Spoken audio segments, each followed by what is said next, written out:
Alors bonjour chers frères et sœurs en Christ, chers invités, chers internautes. Nous voilà à nouveau réunis pour la gloire du Seigneur, assemblés en son nom. Et le Seigneur aujourd'hui, il va nous surprendre. Il va nous surprendre, quelque chose de merveilleux se prépare ici, au sein de l'assemblée. 2 baptêmes. C'est un jour spécial, un jour de joie, et aussi un jour de victoire. Un jour de victoire. Et c'est vrai que dans le ciel, les anges se réjouissent, parce que c'est une réalité spirituelle, il faut bien l'entendre. Ce n'est pas que symbolique, un baptême. Par le baptême, nous sommes ensevelis avec Jésus, en sa mort. À cet effet, nous allons dans Romains. Prenons ensemble Romains, chapitre 6, verset 3. Ou bien ignorez-vous que tous ceux qui ont été baptisés en Jésus-Christ, c'est en sa mort que nous avons été baptisés. Par le baptême en sa mort, nous avons donc été ensevelis avec lui, afin que, comme Christ est ressuscité des morts, par la gloire du Père, nous menions, nous aussi, une vie nouvelle. Car si nous avons été totalement unis, assimilés à sa mort, nous le serons aussi à sa résurrection. Alléluia. Alors, ça signifie que notre ancienne vie qui était marquée par le péché, eh bien, nous l'abandonnons dans l'eau du baptême. Baptême qui veut dire, par immersion, plonger entièrement, pour mourir et renaître. Amen. Quand nous descendons effectivement dans l'eau, comme je le disais, nous mourons avec Jésus-Christ. Et quand nous sortons de l'eau, il se passe quelque chose de merveilleux, de glorieux. Nous ressuscitons avec Jésus-Christ. Nous ressuscitons avec lui pour une vie nouvelle. Une vie nouvelle, c'est ce que Paul appelle le baptême de la régénération, ou le bain de la régénération dans certaines versions de la Bible. Et c'est effectivement de passer de la mort à la vie. Et passer de la mort à la vie, c'est une nouvelle naissance, en quelque sorte.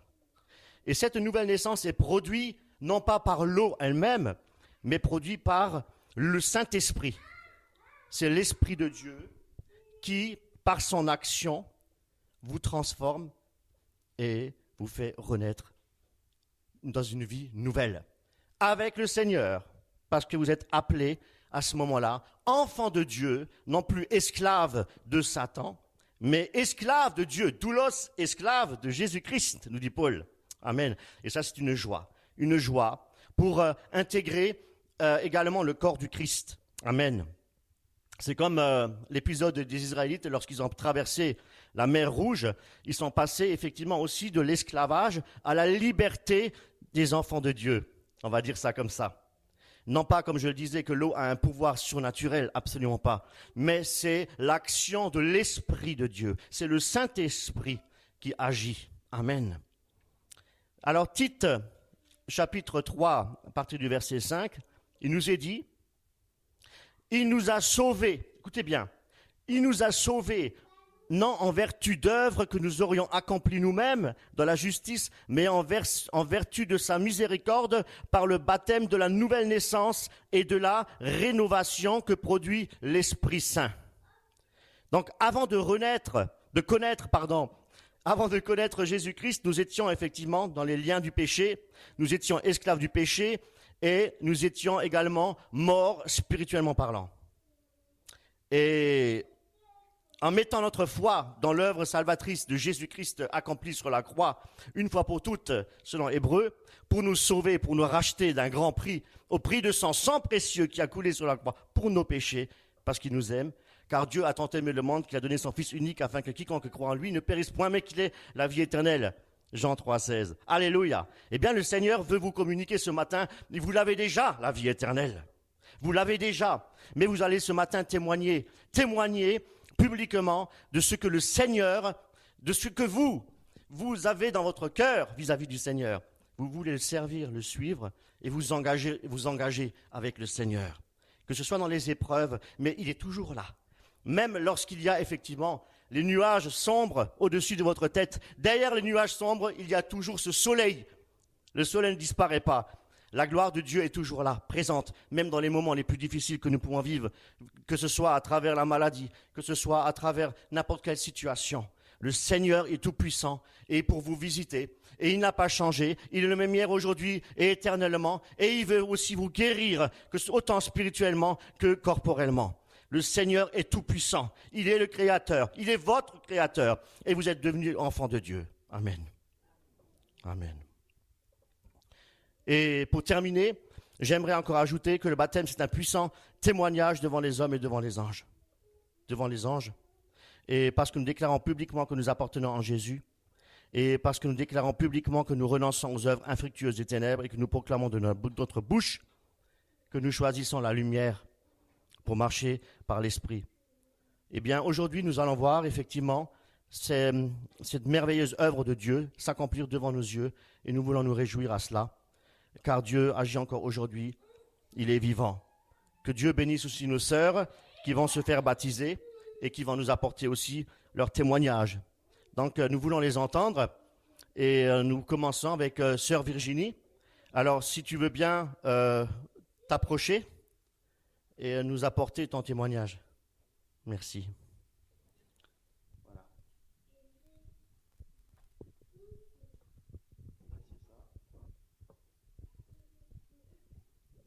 Bonjour.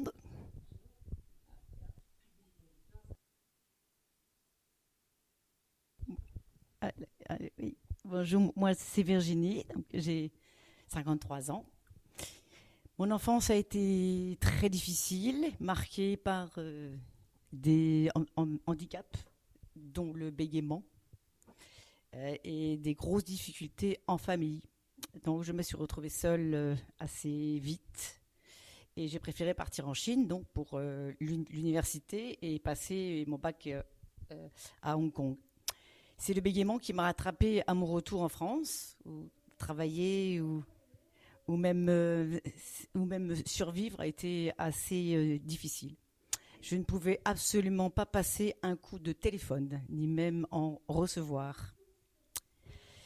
Des emplois aussi difficiles, du harcèlement, souvent même, une vie construite en fonction de ce handicap. J'ai eu un cancer de la peau aussi, juste derrière,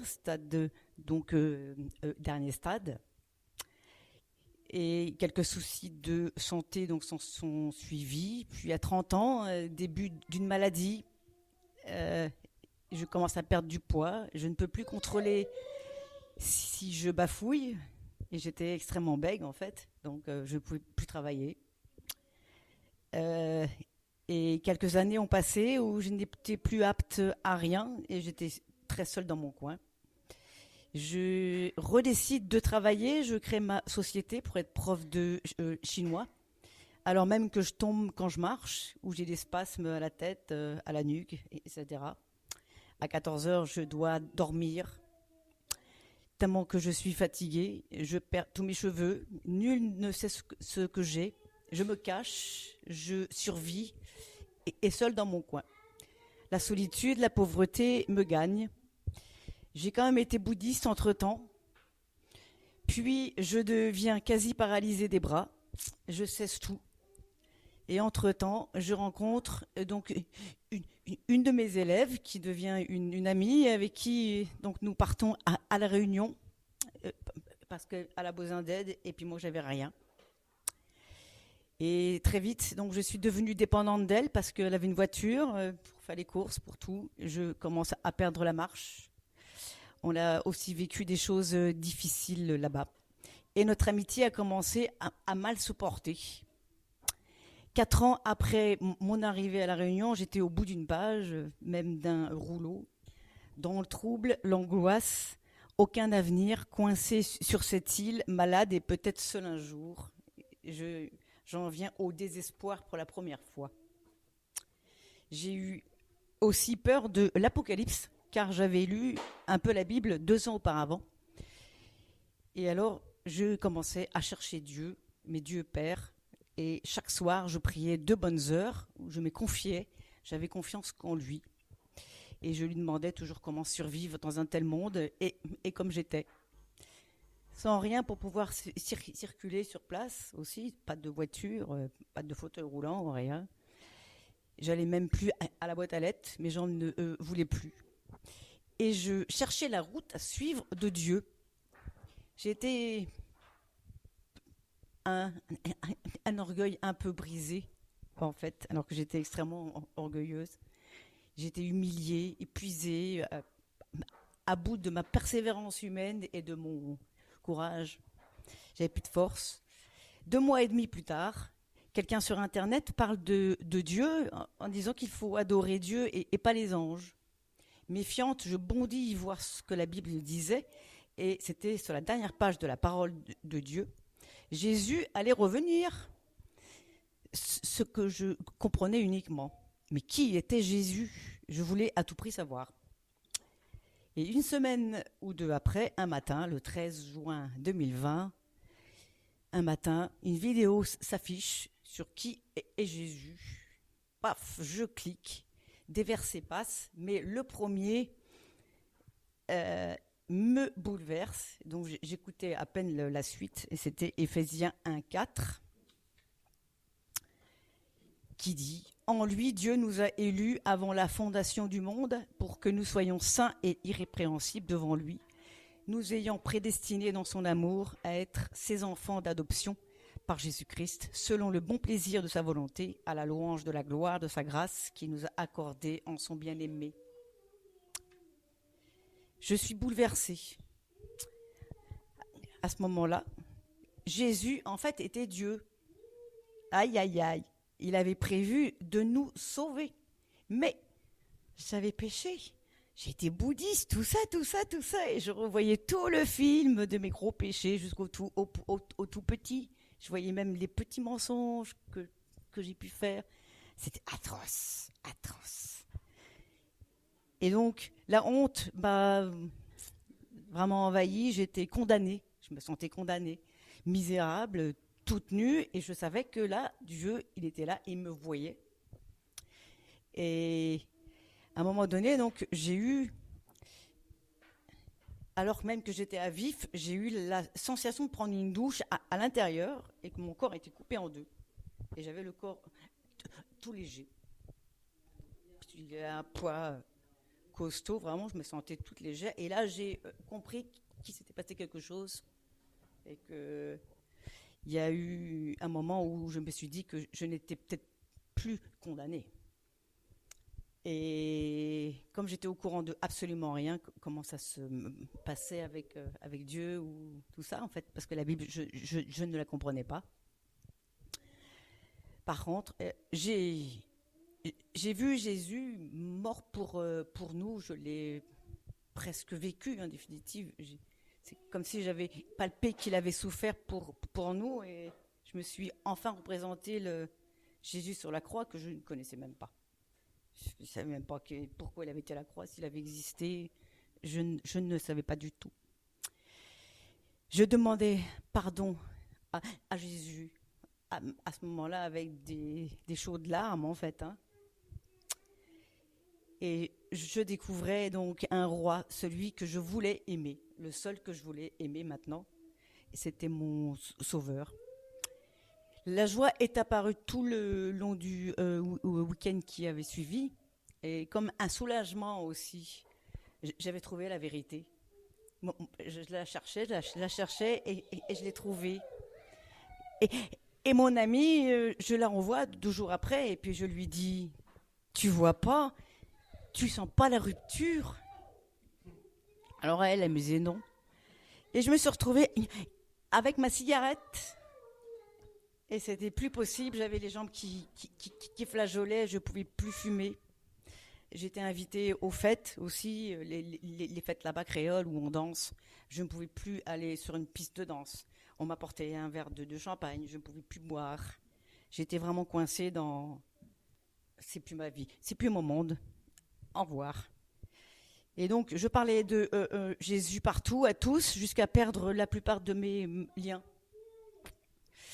J'ai connu quelques fausses églises, mais Dieu me donnait le discernement assez vite. Donc j'ai étudié seule. Et qu'est-ce qui s'est passé? C'est que je pouvais passer autant de coups de téléphone que je voulais, et à peu importe à qui. Et je ne m'en suis pas aperçue. C'est mon ami qui m'a dit « Mais tu téléphones !» Et j'avais comme une autre nature. Ça ne pouvait être que ça. À l'époque, je pensais comme ça. Et je quittais aussi naturellement ce sur quoi j'étais assise, tout confort. Les épreuves n'ont alors pas cessé. Les soucis de santé se sont aggravés, d'autres symptômes, d'autres en moins d'ailleurs. Mais je vivais enfin avec. Ça n'avait plus d'importance. Puis, je ne pouvais plus louer et plein de petites persécutions jusqu'à me retrouver chez mon ami à nouveau. Ce n'était plus du tout acceptable, cette dépendance. Je me suis vue en 15 jours rentrer en France, dans les Vosges, que je ne connaissais pas. J'avais eu un logement et accueilli par une femme bienveillante. J'ai repris un peu de force et très vite, mon ami est revenu aussi près de chez moi. Ça s'est vite mis en place pour aller dans les hôpitaux faire quelques examens, parce que je sentais que maintenant, il fallait que je prenne quand même soin de moi. Et je devais marcher pour aller évangéliser et pour les œuvres de Jésus. Les églises, je les ai fuies parce que je me sentais seule et je ne retrouvais pas le chemin de la vérité. Jésus était le chemin, donc je cherchais à suivre Jésus, à marcher dans l'esprit. J'étudiais, je priais, je cherchais mon Dieu. Autour, j'étais moquée pour ma foi et pour mes handicaps physiques. Je me suis retrouvée pratiquement seule. Et lorsque j'ai trouvé, j'ai déménagé donc plusieurs fois pour trouver un plein pied parce que je commençais vraiment à perdre mes jambes, mais j'avais des escaliers. Et lorsque j'ai trouvé, je ne pouvais plus monter les escaliers. Pile à ce moment-là, donc un bon timing pour Dieu, en tout cas. Un nouveau départ à cette période, car une amie venait de mourir. Elle avait commencé la Bible la veille. Je ne saurais pas si elle a été sauvée entre-temps. Mais j'étais dans le désespoir à nouveau. C'était encore une idole. Je ne devais plus m'attacher à quiconque et suivre véritablement le Christ. Il veut tout à bout de ma chair cette fois, d'un corps malade aussi et vide de Dieu. Où était-il? Je faisais quelque chose et c'était l'échec. J'étais dans le désespoir de moi-même.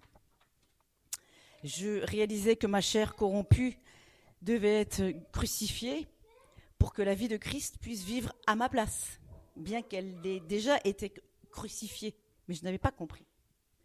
Vivre sans sa sagesse, sans guide, sans Dieu était absolument impossible.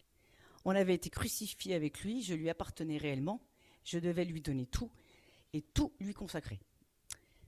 Il était déjà là, il était la victoire, je devais la recevoir. Dieu nous avait donné son Fils, il nous avait tout donné. Je décidais de laisser agir Dieu, d'apprendre à renoncer, à dépendre vraiment, de m'abandonner, de suivre sa voie. Par sa grâce, je remettais enfin mon ego à la croix. Je purifiais mes idoles et un début de diagnostic apparaissait, puis un fauteuil roulant électrique après. Je réalisais peu à peu que la chair a été vaincue à la croix, vraiment. Le péché, la victoire contre l'ennemi aussi a été remportée, on a été libre, pardonné, et que même les tentations ne doivent pas avoir de pouvoir. La chair veut dominer, mais ce sera non. J'ai compris ma nouvelle identité et le baptême d'eau devenait naturel. Christ devenait tout en moi, suffisant, et à l'extérieur, c'était le monde. J'ai remis mes relations avec le monde sur l'autel, et encore chaque jour. Je pouvais prier sans rien désirer, juste m'aligner à sa volonté, faire qu'un avec Dieu. Tout était déjà vaincu. Loué soit le Seigneur pour chaque détail où je me réjouis en lui. J'aime ce moment où je viens à lui pour lui dire « Seigneur, me voici, voici mon corps, fais en moi ta volonté ». Je viens ici comme engagement de finir la course en vivant par l'Esprit, mis à part pour Dieu, pour vivre sa vie, son plan. Et je souhaite à chaque instant faire de ma communion avec le Seigneur le centre de mon existence. Amen. Merci à vous. Amen. Amen. On va enchaîner avec sœur Catherine, c'est ça? Voilà, donc si tu veux bien t'approcher.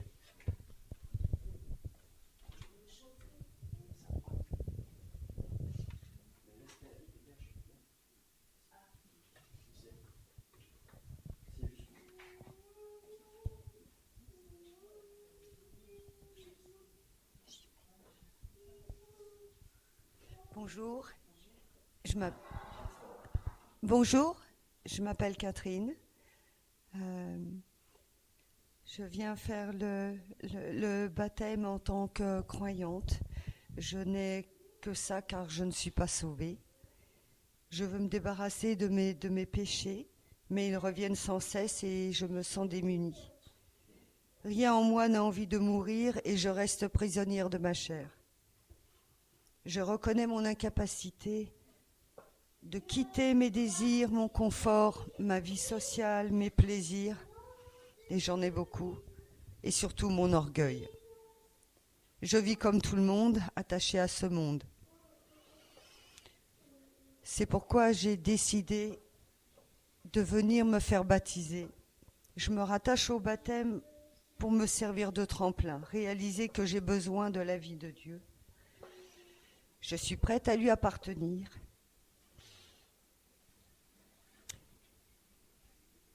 Et suivre le Christ aujourd'hui, car je n'ai que lui.